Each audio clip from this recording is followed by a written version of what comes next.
Bonjour à tous, alors aujourd'hui dans cette nouvelle vidéo, je vais faire un peu différemment que d'habitude, c'est-à-dire que cette fois-ci, bon comme d'habitude je vais partir d'un problème basique, mais là le but ça va être d'improviser, parce que les autres vidéos que j'ai fait, j'avais toujours un petit script quand même à côté de moi, je réfléchissais toujours à ce que j'allais dire, mais là je vais essayer d'improviser, hein. J'ai plusieurs PC à côté de moi, plusieurs composants, plus récents ou plus vieux, et puis le but ça va être de partir d'un truc basique, et de discuter, d'essayer de trouver des petites anecdotes intéressantes sur le sujet. Voilà. Alors donc commençons avec le premier truc à traiter. La première chose à faire, ça va être quoi? Je vais vous expliquer tout simplement comment insérer une carte graphique dans un port PCI Express, dans votre ordinateur. Bon alors, c'est vraiment pas le truc le plus compliqué, hein. Je vais prendre la petite, ce sera plus simple. Donc vous avez votre carte. Donc maintenant, ce qu'il va falloir faire, c'est l'insérer dans le port PCI Express, qui est ici. Voilà. Bon, comme vous voyez ici, vous avez une petite fente. C'est un détrompeur, on la retrouve ici au niveau du port. Voilà. Et donc, tout simplement, sans forcer comme un bourrin, hein, on s'approche, on aligne le port et la carte. Voilà. On les aligne bien, on appuie. Et c'est bon, la carte est insérée. Voilà. Pas plus compliqué que ça. Hein, voilà. Et donc quand on abaisse la carte, là on le voit pas parce qu'il y a le radiateur qui gêne, mais on va avoir le petit loquet en plastique qui est derrière. Je vais l'enlever pour que vous puissiez voir le loquet, qui va s'abaisser. Et donc pour retirer la carte, bien sûr, on vient abaisser ce petit loquet, et voilà, et la carte remonte. Bon, alors bien sûr, il faut toujours un peu forcer surtout sur ces vieilles cartes mères. Voilà. Donc voilà, le petit loquet, il est ici. Quand vous allez mettre votre carte, il va remonter, et pour l'enlever, vous l'abaissez.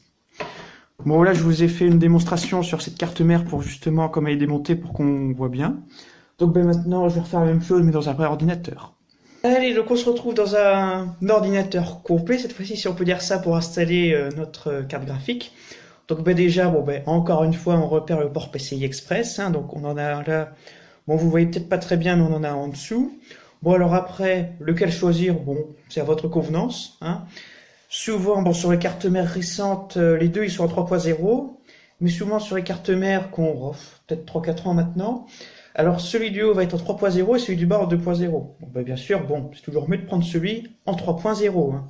Alors après, la différence entre le 3.0 et le 2.0, c'est une petite histoire de vitesse. Enfin, dans la plupart des cas, ça se voit pas à l'écran. Voilà. Donc maintenant, on va prendre notre carte. Donc alors, bien sûr, oui, j'ai déjà fait, mais ici, on a les petites équerres à retirer. C'est juste 2 vis à retirer. Bien sûr, on conserve les vis parce qu'on va les remettre après une fois qu'on a installé notre carte, mais c'est juste 2 vis à retirer.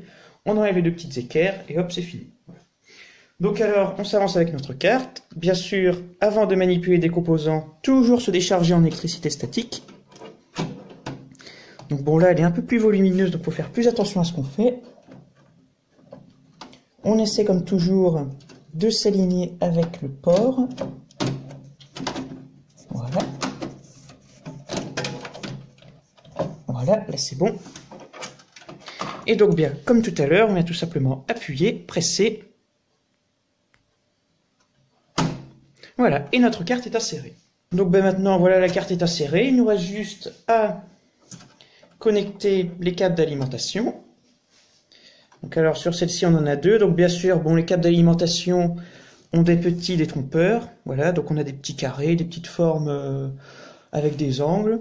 Alors on essaie de pas se tromper, hein. Voilà, hop là, on en enfonce un, on met le deuxième, et c'est bon, voilà. Donc maintenant, la carte elle est installée, mais elle est lourde, hein, elle bouge un peu, donc c'est pour ça que c'est très important de venir visser ici.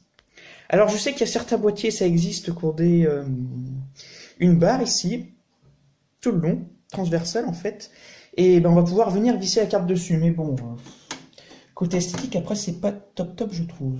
Donc alors je vais chercher les vis, un petit tournevis, et donc on va venir visser tout ça. Donc alors bien sûr, moi je vous recommande toujours un tournevis aimanté, hein, ça sera mieux pour éviter de, si on se met pas dans le bon trou, avoir à aller chercher la vis au fond, hein. Donc voilà, bon, on serre bien, on serre pas comme un bourrin non plus, hein, mais on serre quand même pour que ça tienne. Voilà.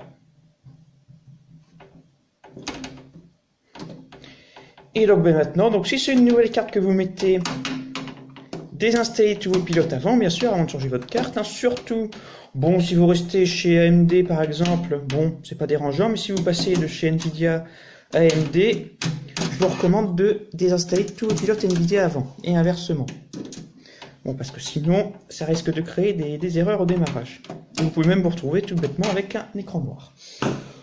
Bon ben voilà, c'est bon pour ça, notre petite carte est très bien installée.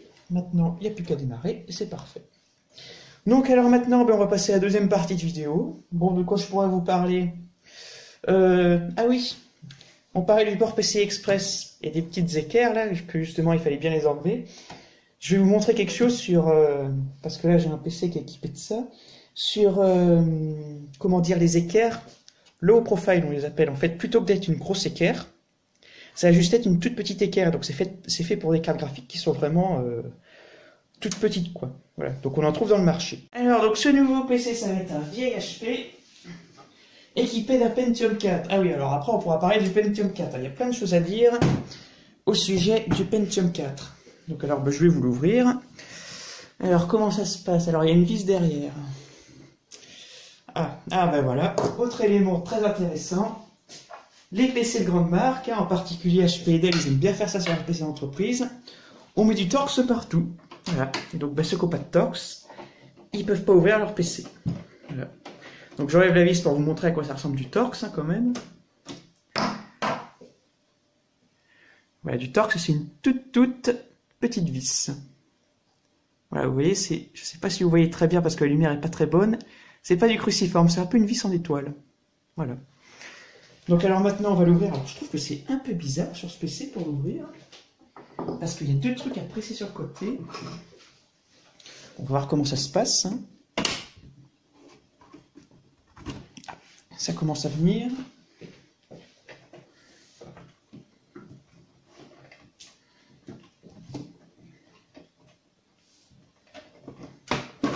Voilà, c'est bon.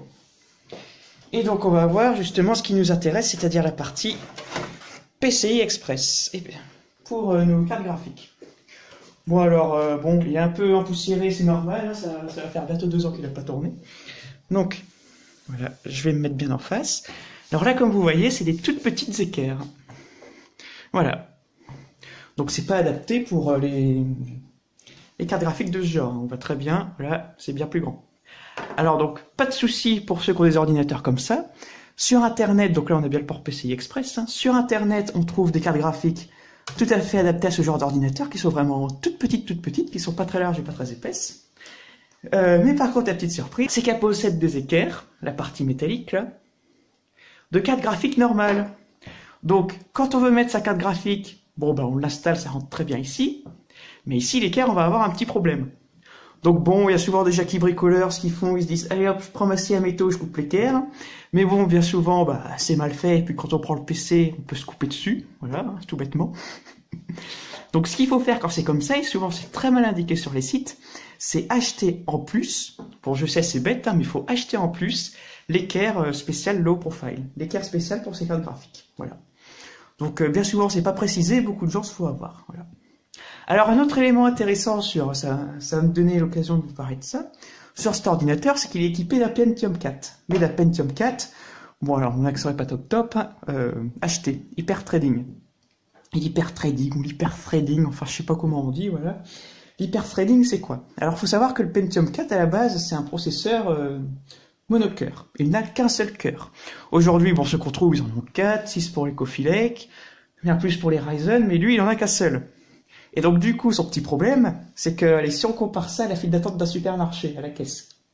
Donc le processeur, c'est la caissière, le processeur va devoir effectuer toutes les tâches, va devoir scanner tous les achats, voilà, tous les produits.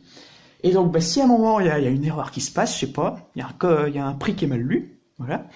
Donc si le processeur, il lit mal une tâche, enfin il effectue mal une tâche, ben, ce qu'il va faire le Pentium 4, c'est qu'il va casser toute la file d'attente, il va tout remettre à zéro. Il va recommencer une nouvelle file d'attente, donc il va demander aux gens qui ont mis leur truc sur le tapis de tout enlever de tout remettre dans leur caddie, de se remettre dans l'ordre et de tout remettre à nouveau sur le tapis pour recommencer le scan complètement. Voilà. Bon, le Pentium 4, c'est son problème, voilà. Et donc, ben, du coup, ce qui se passe comme il est monocœur, quand ça fait ça sur son seul et unique cœur, comme il n'en a pas un deuxième pour prendre le relais, ben forcément, le bonhomme qui est devant son écran, ben il va trouver que c'est lent, hein, voilà. Parce que le temps que la file d'attente se reforme et compagnie, ça va être long. Donc du coup, ce qu'ils auront eu la petite idée de faire chez Intel, et c'est là que l'hyper-threading est né, c'est de créer en fait une deuxième file d'attente sur le même processeur. Comme ça, vous voyez deux files d'attente en même temps. Donc quand il y en a une qui foire, ben la deuxième elle prend le relais. Voilà. Donc comme ça, on n'a pas des moments d'attente trop longs. Enfin, ça rame pas comme jamais. Voilà. Bon, alors ce système, bon, c'est bien parce que comme ça, quand on a une qui foire, la deuxième prend le relais. Bon, par contre, si les deux merdent en même temps, là, ça peut être l'amélioration ne sert à rien. Enfin, l'amélioration, c'était plus un truc nécessaire parce que sinon le Pentium 4, il aurait été très vite dépassé. Voilà, très vite mis au rebut. Donc bon, voilà. Maintenant, l'hyper-threading est utilisé sur... Enfin, l'hyper-threading, son intérêt aujourd'hui, bon, c'est souvent les processeurs haut de gamme qu'on ça. Par exemple, bon, les i5 normaux en Coffee Lake, ils l'ont pas. Je sais qu'il y a les i7, je crois qu'ils l'ont, certains. Mais bon, enfin, en jeu, l'hyper-threading, ça sert à rien, quoi. Même pour une utilisation normale, un processeur avec ou sans hyper-threading, on voit pas la différence. Voilà. Donc bon, à la base, ça a été inventé pour le Pentium 4. Aujourd'hui, ça se retrouve dans des processeurs récents. Mais bon, alors ce sera peut-être utile dans certains cas, mais globalement, c'est pas super utile. Voilà. Bon, ben voilà, c'était pour parler du Pentium 4 et de l'hyper-threading. Qu'est-ce que je peux vous dire d'autre? Ah oui, ben pour retourner sur la partie graphique, il y a, alors bon, ça c'est des ports PCI Express, hein. Je vous les ai montrés tout à l'heure sur la carte mère démontée. Mais si on prend des vieux PC, alors là on va remonter un peu plus. On va remonter un peu plus, et oui c'est lourd, dans les années 90 et le début des années 2000. Oh la vache. Oh. Avec les PC équipés de ports AGP. Voilà. Donc alors comment ils s'ouvrent celui-ci? Bon alors au moins ils sont intelligents, ils n'ont pas mis du Torx. Ils ont mis du cruciforme standard. Et je pense qu'on va découvrir de belles surprises là-dessus. Alors ça c'est un PC je crois qui date de 2002-2003 à peu près, hein. Je dois avoir à peu près mon âge. Mais par contre, ça va bientôt faire 10 ans qu'il n'a pas servi. Et je n'ai jamais ouvert. Donc je pense que dedans on va trouver un beau petit paquet de poussière et des belles petites trouvailles. Surtout que c'est un PC qui n'a jamais été modifié, vraiment à sa configuration usine. Je crois qu'il y a toujours le Windows XP de base. Voilà. Alors, c'est parti. Qu'est-ce qu'on trouve là-dessous? Alors je pose le capot quand même. Voilà. Qu'est-ce qu'on trouve là-dessous? Bon, alors je ne sais pas si vous voyez très bien, j'essaie de m'approcher. Voilà. Bon, alors si je me trompe pas, je crois que là-dessous c'est un... Bon, putain, le tir, il y a plein de poussière. Je crois que c'est un petit Duron, un petit AMD Duron. Bon, le Duron c'est l'équivalent des premiers Celeron. Voilà. Donc alors, qu'est-ce qu'on voit? Alors là, voilà. Là, on a une carte graphique. Mais cette carte graphique, alors je vais la sortir pour que vous puissiez bien voir. Ouais, de ce que je vois, le port, c'est pas du PCI Express. Le port, c'est de l'AGP. Voilà. Donc, je vais la sortir pour que vous puissiez bien voir. Donc, procédure inverse de tout à l'heure. Ça n'a toujours pas changé. On dévisse. Voilà. Et bien, ça, c'est de la vis. Voilà. On va venir appuyer. Alors, il y a toujours un petit levier. Sur le petit levier. Alors, il faut faire gaffe parce qu'il y a des condensateurs à côté. Et voilà, on sort la carte. Donc là, vous voyez, ce qu'on voit, c'est un port AGP. Voilà. Bon, on voit que le port est plus petit. Le petit détrompeur est pas passé au même endroit. Et donc, ce qui est intéressant avec l'AGP, c'est qu'il y a différentes versions de l'AGP. Bon, alors, je m'y connais pas trop en AGP, mais là, le détrompeur est ici. Et en fait, sur d'autres, le détrompeur va être à un autre endroit. Va être là où j'ai mon pouce. Et donc, si on regarde bien cette petite carte graphique, je sais pas ce que c'est exactement, hein. Elle est bien crade. C'est une, bon ben pour ceux qui veulent chercher, hein, c'est une MX 440 avec 64 MO de mémoire vive. Voilà. Bon, si ça peut vous intéresser. Hein. Et donc là, oui, voilà. Donc ce que je disais, il y a eu deux types de formats de AGP. Et donc cette carte graphique, c'est bien parce qu'elle est compatible avec les deux en fait. Là, c'est bien de l'AGP, mais elle est compatible avec les deux types de fiches. Voilà. Tandis qu'il y en avait qui avaient qu'un seul détrompeur à droite au Castle des Troopers, à gauche. Voilà. Bon, celle-ci, elle a les deux. Voilà. Donc bon, ben, quand c'était l'ère des cartes AGP, hein, bon, ben, fallait se soucier de ça avant d'acheter sa carte. Ah oui, et puis aussi, bon, celle-ci, elle est équipée d'un petit radiateur passif. Voilà, donc elle fait pas de bruit. Ce qui est plutôt bien, je trouve. Mais souvent sur ces vieilles cartes, il y avait un tout petit ventilateur. Alors un tout petit ventilateur, et au bout de 2-3 ans, le petit ventilateur est devenu vite extrêmement bruyant. Voilà. Bon. Et puis les petits ventilateurs comme ça, enfin à changer, à chercher, c'est la merde, quoi, ça se trouve pas. Voilà. Donc c'était le défaut de ces premières cartes graphiques, enfin il y en a eu d'autres, hein, mais c'était leur principal défaut. Alors là, je vois un autre truc aussi dont je vais pouvoir vous parler, qui est assez drôle, qui est assez caractéristique aussi de ces époques. Alors attendez, je relis juste la carte, hein, voilà, autant tout bien remettre, voilà. Voilà, je sais pas si vous voyez ici, je vais regarder si vous pouvez bien voir, voilà, le petit fil là. Derrière, on a un port qui sort, bon c'est pas un PS2, c'est une sortie audio je crois, voilà, et on voit que ce petit fil il est relié, il est branché en fait, maintenant la carte graphique qui cache, mais il est branché sur la carte mère. En fait, c'est pas directement une prise qui est soudée à la carte mère, c'est une prise qu'on a ajoutée. Et ben c'était à la mode au début, bon là c'est pour une sortie audio, mais c'était très à la mode au début des années 2000 pour les ports PS2. En fait, avant 2002-2003, le port PS2 n'était pas totalement démocratisé, on n'avait pas des ports PS2 partout, et bah du coup, comme il y avait de plus en plus de souris, de claviers qui étaient en PS2, eh bien on pouvait acheter des petites prises PS2 comme ça, avec un petit câble, et on branchait le petit câble à l'intérieur de son ordinateur. Le problème, bon, c'est que toutes les cartes mères étaient équipées de fiches adaptées justement à ça, adaptées à rajouter une prise ici en extérieur, mais le port, enfin la prise qui est au bout du fil là, qui se branchait sur la carte mère, c'était pas quelque chose d'universel. Chaque constructeur faisait une prise particulière. Donc bien souvent on achetait ce petit machin, voilà, on se disait chouette, c'est super, ça coûte pas cher, je vais pouvoir brancher mon tout nouveau clavier en PS2. Mais par contre, on pouvait pas le brancher sur sa carte mère, parce que soit c'était le port sur la carte mère qui était pas bon, ou la prise qui était pas bonne, voilà. Donc alors bien souvent quand c'était comme ça, fallait dénuder les fils, retrouver alors un petit socket en plastique, je sais pas comment on peut appeler ça, hein, qui rentrait bien dans la prise de la carte mère, remettre les fils dedans, vérifier l'ordre, retrouver des schémas électriques sur internet pour voir quel fil allait à quel endroit dans la prise, enfin c'était vite le merdier, voilà. Donc bien souvent, si on voulait ce petit machin, soit fallait être bricoleur, ou soit le mieux c'était que ce soit vendu directement avec l'ordinateur, quoi. Comme ça au moins on est sûr que tout est compatible. Bon c'était au début des années 2000, hein, voilà, c'était comme ça. Alors cette carte mère, de ce que je vois, non, elle n'a pas de condensateur de gonflé, elle a plutôt bien vieilli. En plus les condensateurs, c'est pas, ça va, c'est de la bonne marque, c'est des Nichicon, c'est pas du no-name, voilà, donc ils ont pas gonflé, c'est bien. Alors aussi, d'ailleurs, je ferai peut-être une vidéo sur les condensateurs, comment reconnaître les marques de condensateurs, parce que ça peut toujours être drôle. Enfin, si vous avez que ça à faire. Aussi, bon, voilà, c'est du vieux PC, hein, toujours les nappes, hein, là, on a tout un gros tas de nappes. Parce que, ah oui, alors ça, c'était très à la mode avec les vieux PC. Bon, là, je peux pas vous montrer, mais à l'avant, on a justement, ici, là, sur le côté, on va avoir un lecteur disquette, bon, ça, c'est normal, le lecteur disquette, un lecteur DVD, mais un deuxième lecteur DVD.